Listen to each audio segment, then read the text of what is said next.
For the first written constitution of the world. হজরতের আল্লাহ রসুল সাল্লাহ ইসলামকে আমরা নবী রসুল হিসাবে আমরা প্রত্যেকে মানি, এটা আমাদের ইমানের দাবি। কিন্তু আল্লাহ রসুল একজন পলিটিশিয়ান, একজন বিজ্ঞ রাজনীতিবিদ, এবং তার ডিপ্লোম্যাটিক প্রুডেন্স, তার কূটনৈতিক দক্ষতা, রাষ্ট্রনায়কোচিত আচরণ পৃথিবীর মানুষ অবাক করে দেয়। উইলিয়াম মুর দুটি কিতাব লিখেছেন, মুস্তাশরিক, মুহাম্মদের মক্কা, মুহাম্মদের মদিনা।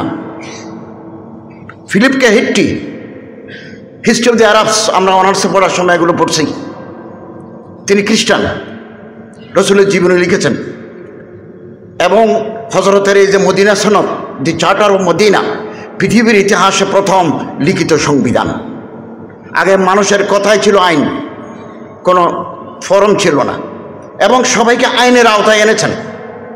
ব্রিটেনের সংবিধানে লেখা আছে, king can do no wrong, बादशाह किसी गुनाह के मुर्तकब को ही नहीं सकता, बादशाह কোনো দোষ করতে পারেন না। এটা ব্রিটেনের সংবিধানে আছে। He is immune from all the charges, সমস্ত গুনাহ থেকে তিনি ব্রিটেনের বাদশাহ মুক্ত। কিন্তু আল্লাহ রাসূলুল্লাহ সাল্লাল্লাহু আলাইহি ওয়াসাল্লাম নিজে মুহাজিরিন, আনসার, ইহুদিদেরকে আইনের আওতায় এনেছেন, under the law, rule of law, আইনের অধীনে নিয়ে এসেছেন। আমাদের দেশের কিছু বুদ্ধিজীবী বলে যে মদিনার সনদ মতে দেশ চলছে, একথা সত্য নয়। মদিনা সনদের 51টা ধারা আছে ইবনে হিশামে, 17টা ধারা আছে আর রহিকুল মখতুমে, তবকাত ইবনে সাআদও আছে। এটা পড়লে আমরা পড়ে দেখেছি, 4 জায়গায় লেখা আছে আল্লাহর উপর আস্থা রাখতে হবে, আল্লাহর কাছে জবাব দিতে হবে। তো ধর্ম নিরপেক্ষতাবাদ, সেকুলারিজমের সাথে ধর্মের কোনো সম্পর্ক নাই। ধর্ম নিরপেক্ষতা বাক মানে ধর্মহীনতা। Secularism is রিলিজিয়াসলেসনেস। এবং যে কোনো কর্মকাণ্ড ধর্ম থাকবে না, তার নাম সেকুলারিজম। কিন্তু মদিনার সনদের ভিতরে 4 জায়গায় আছে আল্লাহর কথা, এক জায়গায় আছে দিন। দিন এটা তো অত্যন্ত ব্যাপক অর্থ। অতএব ধর্ম নিরপেক্ষ রাষ্ট্র মদিনা সনদ দিয়ে হয় না, ইসলামিক রাষ্ট্র হবে মদিনা সনদ দিয়ে। এবং হযরত সাল্লাল্লাহু আলাইহি ওয়াসাল্লাম এমন চুক্তি করেছেন, চুক্তির ধারাগুলো পর্যবেক্ষণ করলে আপনি অবাক হয়ে যাবেন। সব ক্ষমতা আল্লাহ রসুলের হাতে রেখে দিয়েছেন। তিনি আল্লাহ রসুল, তিনি মদিনা প্রজাতন্ত্রের প্রেসিডেন্ট, তিনি চিফ অফ অ্যাপিলেট কোর্ট, সর্বোচ্চ আদালতের তিনি প্রধান। হজরতের পারমিশন ছাড়া মদিনার 5000 জনগোষ্ঠী কুরাইশের সাথে কোনো চুক্তি করতে পারবে না। মদিনা শহর এটা স্যাক্রোস্যাঙ্ক্ট, পবিত্র। এই শহরে বাইরের কোনো মানুষ আসলে আমরা সবাই একযোগে প্রতিহত করব, খরচ প্রতিটি গোত্র আমরা বহন করব। কি ওয়ান্ডারফুল! পৃথিবীর বুকে এরকম একটা সংবিধান আর কেউ দিতে পারে নাই। আমি বিশ্বাস করছি হজরতের এই সংবিধানের ফলে 10 বছরের মদিনায়, অরাজকতাপূর্ণ মদিনায় শান্তির সুবাতাস বয়ে আসে। প্রতিটি মানুষের অধিকার আছে, কথা বলার অধিকার আছে, কোনো জুলুম নাই। হজরতের এই মদিনা সনদের ভিত্তিতে 1215 সালে ম্যাগনা কার্টা রচিত হয়, 1628 সালে পিটিশন অফ রাইট রচিত হয়, 1669 সালে হেভিয়াস কর্পাস অ্যাক্ট পাস হয়, 1689 খ্রিস্টাব্দে বিল অফ রাইটস হয়, 1948 সালের 10ই December universal declaration of human rights.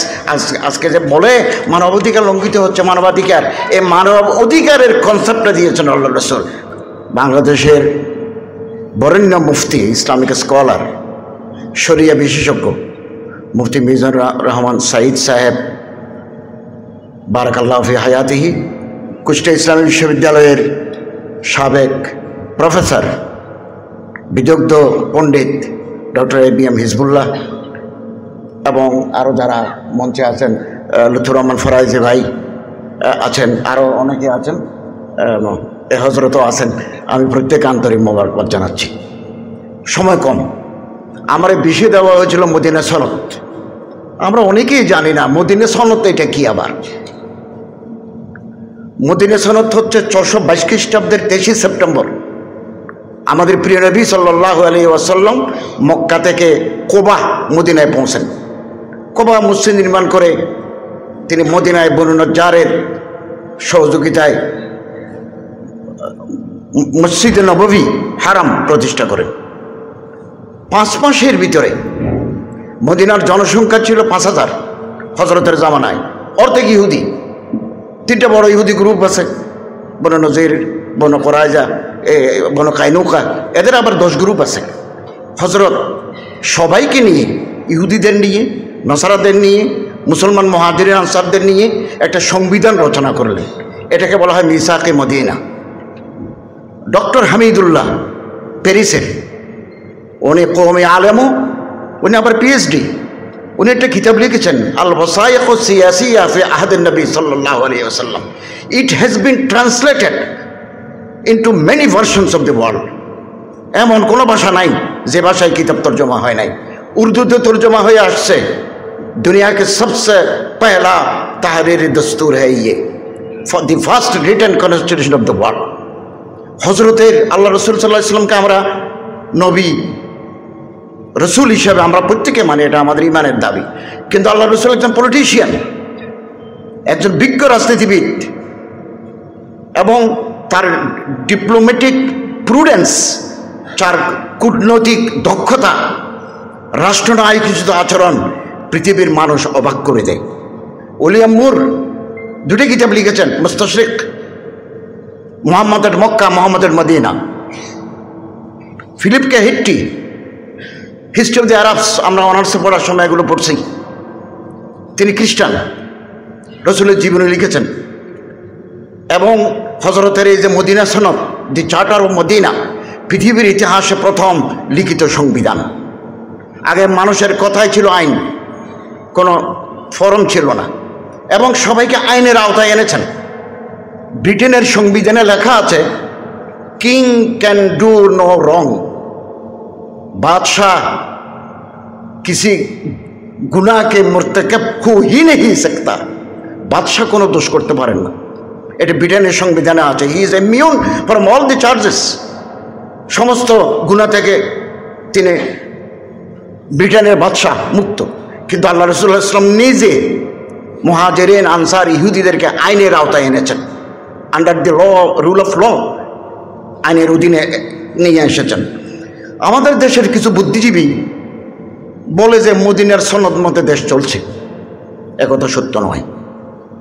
Medina সনদের 51টা ধারা আছে ইবনে হিশামে, 17টা ধারা আছে আর রহিকুল মখতুমে, তবকাত ইবনে সাআদও আছে। এটা পড়লে আমরা পড়ে দেখেছি 4 জায়গায় লেখা আছে আল্লাহর উপর আস্থা রাখতে হবে, আল্লাহর কাছে জবাব দিতে হবে। তো ধর্ম নিরপেক্ষতা বা সেকুলারিজমের সাথে ধর্মের কোনো সম্পর্ক নাই। ধর্ম নিরপেক্ষতা বাক মানে ধর্মহীনতা। Secularism is religious lessness. এবং যে কোনো কর্মকাণ্ড ধর্ম থাকবে না, তার নাম সেকুলারিজম। কিন্তু মদিনার সনদের ভিতরে 4 জায়গায় আছে আল্লাহর কথা, এক জায়গায় আছে দিন। দিন এটা তো অত্যন্ত ব্যাপক অর্থ। অতএব ধর্ম নিরপেক্ষ রাষ্ট্র মদিনা সনদ দিয়ে হয় না, ইসলামিক রাষ্ট্র হবে মদিনা সনদ দিয়ে। এবং হযরত সাল্লাল্লাহু আলাইহি ওয়াসাল্লাম এমন চুক্তি করেছেন, চুক্তির ধারাগুলো পর্যবেক্ষণ করলে আপনি অবাক হয়ে যাবেন। সব ক্ষমতা আল্লাহ রসুলের হাতে রেখে দিয়েছেন। তিনি আল্লাহ রসুল, তিনি মদিনা প্রজাতন্ত্রের প্রেসিডেন্ট, তিনি চিফ অফ অ্যাপিলেট কোর্ট, সর্বোচ্চ আদালতের তিনি প্রধান। হজরতের পারমিশন ছাড়া মদিনার 5000 জনগোষ্ঠী কুরাইশের সাথে কোনো চুক্তি করতে পারবে না। মদিনা শহর এটা স্যাক্রোস্যাঙ্ক্ট, পবিত্র। এই শহরে বাইরের কোনো মানুষ আসলে আমরা সবাই একযোগে প্রতিহত করব, খরচ প্রতিটি গোত্র আমরা বহন করব। কি ওয়ান্ডারফুল! পৃথিবীর বুকে এরকম একটা সংবিধান আর কেউ দিতে পারে নাই। আমি বিশ্বাস করছি হজরতের এই সংবিধানের ফলে 10 বছরের মদিনায়, অরাজকতাপূর্ণ মদিনায় শান্তির সুবাতাস বয়ে আসে। প্রতিটি মানুষের অধিকার আছে, কথা বলার অধিকার আছে, কোনো জুলুম নাই। হজরতের এই মদিনা সনদের ভিত্তিতে 1215 সালে ম্যাগনা কার্টা রচিত হয়। 1628 সালে পিটিশন অফ রাইট রচিত হয়। 1969 সালে হেভিয়াস কর্পাস অ্যাক্ট পাস হয়। 1689 খ্রিস্টাব্দে বিল অফ রাইটস হয়। 1948 সালে 10ই December universal declaration of human rights. আজকে যে বলে মানবাধিকার লঙ্ঘিত হচ্ছে, মানবাধিকার, এই মানব অধিকারের কনসেপ্টটা দিয়েছেন আল্লাহ রাসূল। তাই আসুন আমরা এই সমাজকে সাজাই, রহমতুল্লিল আলমিনের আদর্শে সাজাই, মদিনা সনদের ভিত্তিতে সংবিধান সংশোধন করি। আল্লাহ তাআলা আমাদের তৌফিক এনায়েত করুন, আমিন। ওয়া আখিরু দাওয়ানা আলহামদুলিল্লাহি রাব্বিল আলামিন।